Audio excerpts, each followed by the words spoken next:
Hello viewers, আসসালামু আলাইকুম। স্বাগত জানাচ্ছি শাহিন এডিটিং ইউটিউব চ্যানেলের নতুন আরেকটি ভিডিওতে। আজকের এই ভিডিওতে আমরা দেখব কিভাবে আপনি একটা লোগোর জন্য নিজেই আপনার প্রেজেন্টেশন করবেন। সেক্ষেত্রে আপনি একটা মকআপের প্রয়োজন হয়। আপনি লোগো যখন তৈরি করবেন, লোগো প্রেজেন্টেশনে নির্ভর করবে যে আপনি আপনার প্রজেক্টটা ক্লায়েন্ট কি নিবেন আর রিজেক্ট করবে। তো সেক্ষেত্রে লোগো লোগো তৈরি থেকে লোগো প্রেজেন্টেশনটা অনেক বেশি ইম্পর্টেন্ট।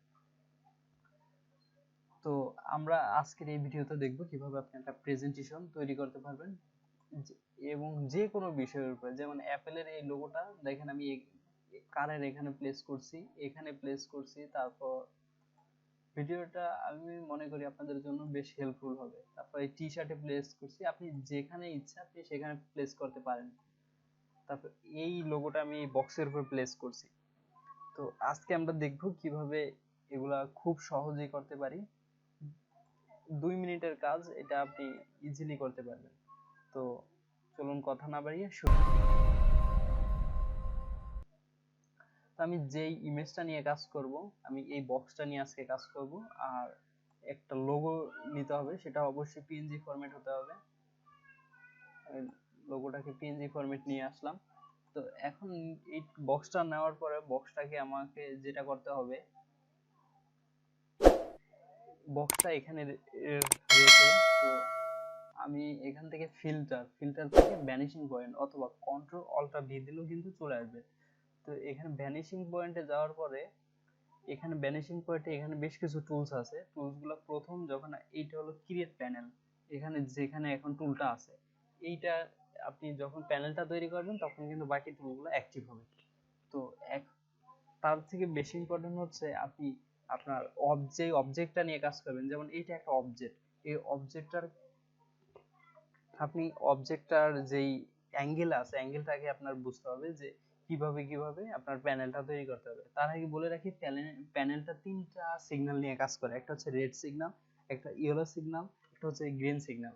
আমি আপনাদেরকে প্রতিটা সিগন্যালের বিষয়ে আমি দেখানোর চেষ্টা করব। আমি এখান থেকে প্রথম প্যানেল ক্রিয়েট করি। এখানে একটা মাউসের এই টুলটা নিয়ে মাউসে এখানে একটা ক্লিক করবেন। ক্লিক করলেই এখানে একটা ক্লিক করবেন, চার কোণার চারটা নরমাল ক্লিক করবেন। দেখেন আমার এটা কিন্তু ইয়েলো সিগন্যাল আসছে, তার মানে আমার কাজটা 50% হয়েছে আর 50% হয় নাই। এখন আমি আরেকটা বিষয় দেখি, এখানে আরেকটু মুভ করলে এই যে রেড সিগন্যাল, এইটা মানে আমার প্যানেলটা ক্রিয়েটিভ হয়নি, একদম ভুল পথে আছি। আর এখানে আরেকটা বিষয় হচ্ছে, এটা এই গ্রিন সিগন্যাল। এই গ্রিন সিগন্যাল মানে হচ্ছে আমার প্যানেলটা ক্রিয়েট হয়েছে, একেবারে পারফেক্ট ভাবে হয়েছে। তো এইভাবে আমি এখানে একটা লোগো প্লেস করব, এখানে একটা প্লেস করব, এখানে একটা প্লেস করব।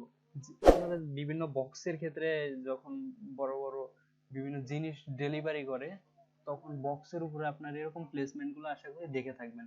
তো এখানে আমি নেক্সট যেটা করব, সেটার জন্য এখানে আরেকটা প্যানেল নিয়ে নিচ্ছি। এটা কিন্তু আমার কমপ্লিট। নেওয়ার পরে এইটা প্যানেলটা ক্রিয়েট করার পরে আপনি যদি মাল্টিপল প্যানেল একত্রে ক্রিয়েট করতে চান, তাহলে অবশ্যই সাইডে একটা ক্লিক করতে হবে প্যানেল ক্রিয়েট করার পরে। আবার প্যানেল ক্রিয়েট টুলটা নিলাম, এখানে আরেকটা ক্লিক করলাম, এখানে চার কোণায় চারটা, ঠিক এইভাবে ক্লিক করে দিলাম। আর প্যানেলগুলো ক্রিয়েট কমপ্লিট। এখন আমি ওকে দিয়ে দিব, এখানে আর কোনো কাজ নেই। ওকে দেওয়ার পরে এখান থেকে এই অপশনটায় আসার পরে লেয়ার প্যানেল থেকে ক্রিয়েট এ নিউ লেয়ার, একটা খালি লেয়ার নেব, একদম ব্লাইন্ড লেয়ার। নেওয়ার পরে আমরা যেই লোগোটা নিয়ে কাজ করব, সেই লোগোটাকে এখান থেকে অবশ্যই মার্কি টুলটা নিতে হবে। রেক্টেঙ্গুলার মার্কি টুলটা নিয়ে আমরা এইভাবে ড্র্যাগ করব। ড্র্যাগ করে কন্ট্রোল সি দিয়ে কপি করব। কন্ট্রোল সি দিয়ে কপি করে এই লেয়ারে এসে অবশ্যই খালি, এই উইন্ডোতে এসে অবশ্যই খালি যেই লেয়ারটা আছে এটা সিলেক্ট থাকতে হবে। আবার ফিল্টার থেকে ভ্যানিশিং পয়েন্টে আসার পরে আপনি আগে যেই প্যানেলগুলো ক্রিয়েট করছেন সেগুলো দেখতে পাবেন। তো এর ভিতরে কন্ট্রোল ভি দিয়ে পেস্ট করে দিবেন, দিলে আপনার লোগোটা চলে আসবে।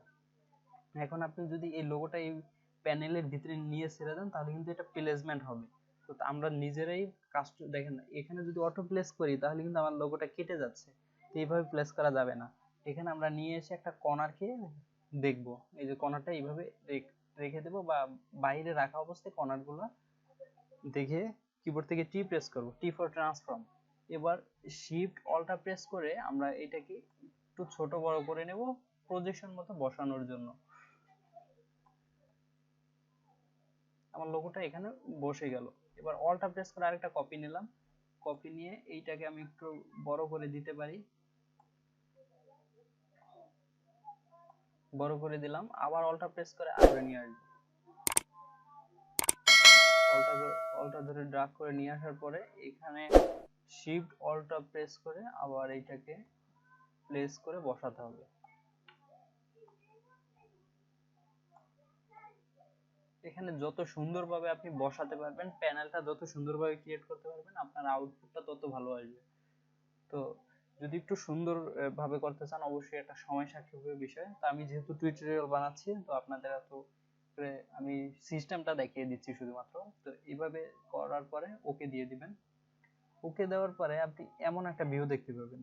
এখন এখানে এসে আপনার এই যে লেয়ার ওয়ান এর মুডটা আপনি মাল্টিপ্লাই করে দেন। মাল্টিপ্লাই করে দিলে আপনার ঠিক এরকম ভিউটা চলে আসবে।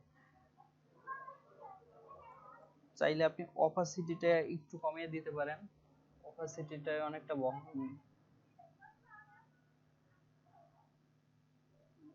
অপাসিটিটা একটু কমিয়ে দিলে তাহলে এইভাবে দেখতে পাবেন। তো এই ছিল আজকে ভিডিও। যদি ভিডিওটা ভালো লাগে অবশ্যই চ্যানেলটা সাবস্ক্রাইব করবেন। ধন্যবাদ সবাইকে।